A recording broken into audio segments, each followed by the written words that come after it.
A lot of homeowners are opening their insurance renewal letter this year and just staring at it in shock. The price didn't go up a little. In some cases, it doubled. In other cases, the insurance companies simply refused to renew the policy at all. This isn't happening everywhere.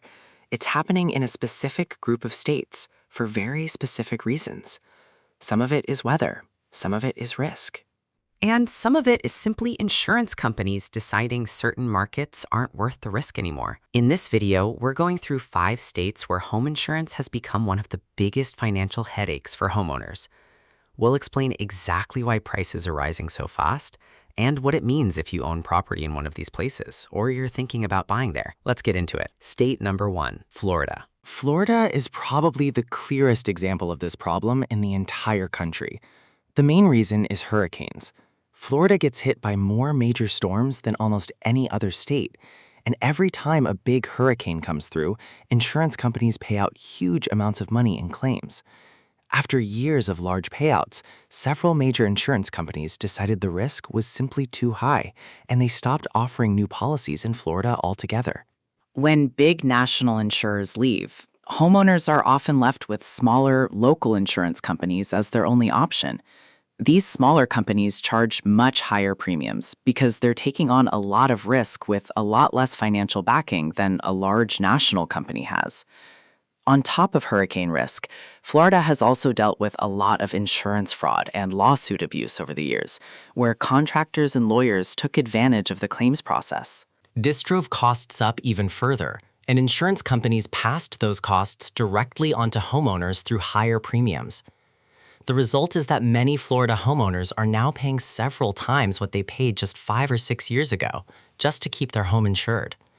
In some cases, the annual insurance bill is now close to what people used to pay for their entire mortgage payment. State number 2, California. California's insurance problem comes from a different kind of disaster: wildfires.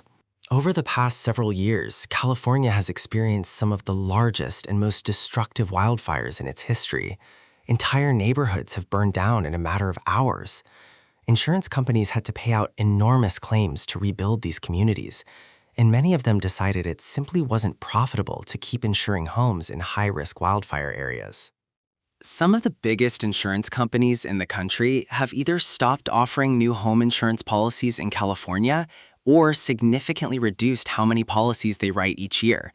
This has left many homeowners, especially those in areas near forests or dry hillsides, struggling to find any insurance company willing to cover their home at all. For homeowners who can still get insurance, prices have gone up significantly. And for those who can't find a private insurance company willing to cover them, many are forced into a state-backed insurance plan designed as a last resort. This plan often costs more than private insurance, while offering less coverage. This situation has created a real problem for the housing market. Some buyers are hesitant to purchase homes in wildfire-prone areas simply because they're not sure they'll be able to get insurance at all, let alone afford it. State number 3, Louisiana. Louisiana might not get as much national attention as Florida or California, but its insurance crisis is just as serious. Like Florida, Louisiana deals with frequent hurricanes and flooding. After several severe storm seasons in a row, multiple insurance companies operating in Louisiana went out of business entirely, unable to keep up with the claims they owed homeowners. When an insurance company collapses like that, it creates a ripple effect across the entire state, as the remaining companies raise their prices to cover the added risk.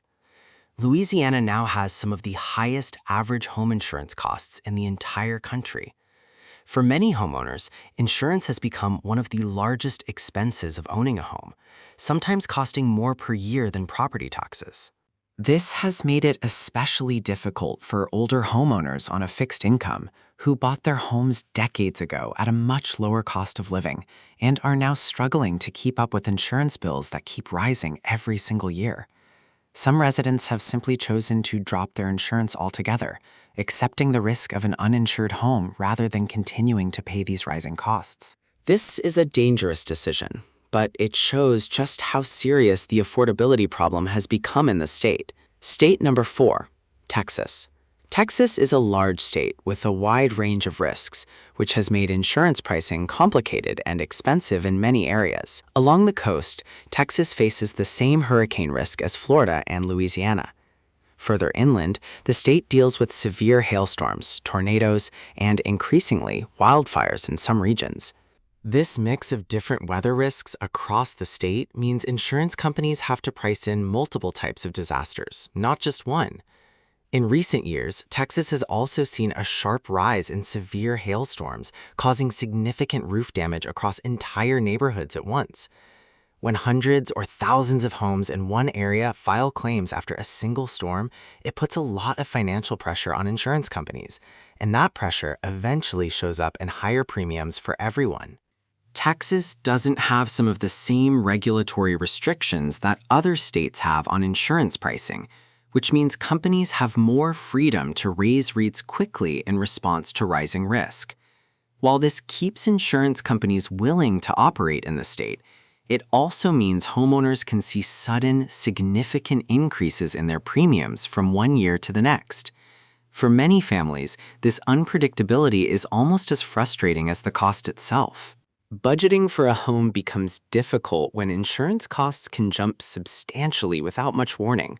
State 5, Colorado. Colorado rounds out our list, and it's a state where wildfire risk has grown dramatically in a fairly short period of time. Colorado has always had some wildfire risk, given its dry climate and mountainous terrain. But in recent years, wildfires have moved closer to populated areas, including suburbs that were previously considered low risk. Several destructive fires in residential areas caught both homeowners and insurance companies off guard. As a result, insurance companies have reassessed how they price risk across the entire state, not just in the mountains, but in suburban areas near Denver and other major cities. Homeowners who never considered themselves at risk of wildfire are now seeing higher premiums, simply because they live within a certain distance of dry vegetation or forested areas. Some insurance companies have also started requiring homeowners to complete wildfire mitigation work, like clearing brush or replacing roofing materials, in order to keep their coverage. This adds an extra cost on top of already rising premiums, making home ownership in certain areas significantly more expensive than it used to be. Colorado's situation shows how quickly this kind of problem can spread. A risk that used to be limited to a small mountain community can expand to affect an entire state's housing market within just a few years. These 5 states show a pattern that's becoming more common across the country. Whether it's hurricanes, wildfires, hail, or flooding, insurance companies are repricing risk in a way that's making home ownership more expensive, sometimes dramatically so. This isn't just a temporary price increase. It reflects a longer-term shift in how insurance companies view risk in certain parts of the country, and it's affecting real estate decisions, moving patterns, and family budgets everywhere it happens. If you found this useful, subscribe for more breakdowns on real estate, insurance, and where money is moving across America. Let us know in the comments if you've noticed rising insurance costs where you live. See you in the next one.